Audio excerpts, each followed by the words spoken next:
Luego de lo ocurrido en una escuela en la ciudad de Tobatí, donde un sicario ingresó a un aula y disparó contra una profesora frente a todos sus alumnos, el Ministerio de Educación decidió elaborar un protocolo de seguridad que contempla, entre otras cosas, un control riguroso en la entrada y salida de personas a instituciones educativas públicas. Nuestro compañero Sergio Valdés tiene todos los detalles sobre este tema muy importante. Sergio, te escuchamos atentamente. Adelante.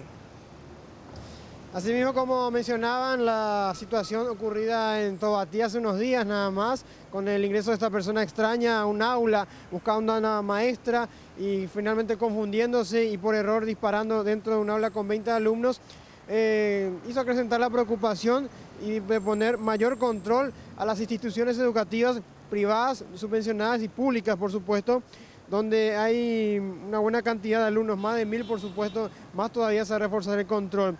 Hay varios puntos que resuelve el Ministerio de Educación con relación al protocolo de seguridad. El primero es designar a una persona, un encargado, que se encargue del control de registro de entrada y salida de los visitantes, principalmente de personas extrañas, teniendo en cuenta que a los alumnos y padres y aquellos que retiran habitualmente o traen a sus hijos, se los conoce dentro de la comunidad educativa en cada institución.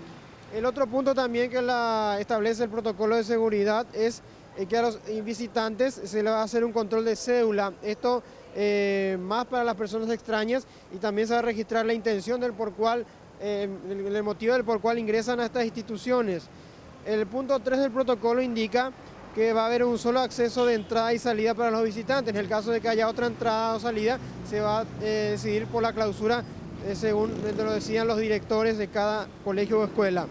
También se va a disponer la apertura y cierre de la institución 1 hora antes y 1 hora después de las actividades escolares.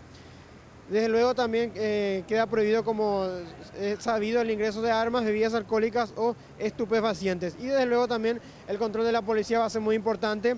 Y para eso el Ministerio de Educación estableció este protocolo y se va a pedir la participación de los padres y de los docentes para que puedan organizarse y ver la manera de controlar a las personas extrañas. Escuchemos a la viceministra de Educación, Jiménez. Incorporar a los padres de familia también. Habitualmente en las escuelas básicas, sobre todo, hay padres y madres de familia que están algunas horas por la institución, que vienen a dejar a sus hijos y les esperan. Entonces la intención es compartir, organizar la tarea y los equipos de trabajo en el marco del equipo de gestión escolar, de manera que además de abrir y cerrar los portones a determinada hora, por lo menos que durante la actividad académica los portones o los accesos estén asegurados.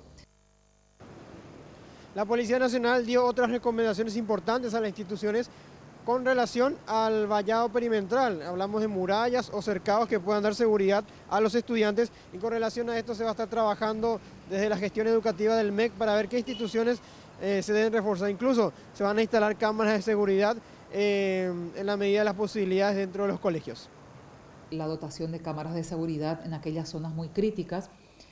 Ya los diseños de infraestructura, que en este momento está en plena marcha, ya han considerado la construcción, la refacción o el completamiento de los cercados perimetrales, porque muchas instituciones educativas en el interior del país y en algunos casos en los centros urbanos también carecen de cercado perimetral seguro, o sus portones de acceso no están asegurados, ¿verdad?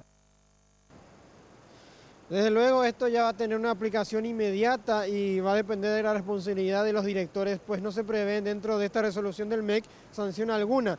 Sí, solamente se va a tener en cuenta el compromiso y se van a hacer las verificaciones y los monitoreos de que se estén cumpliendo.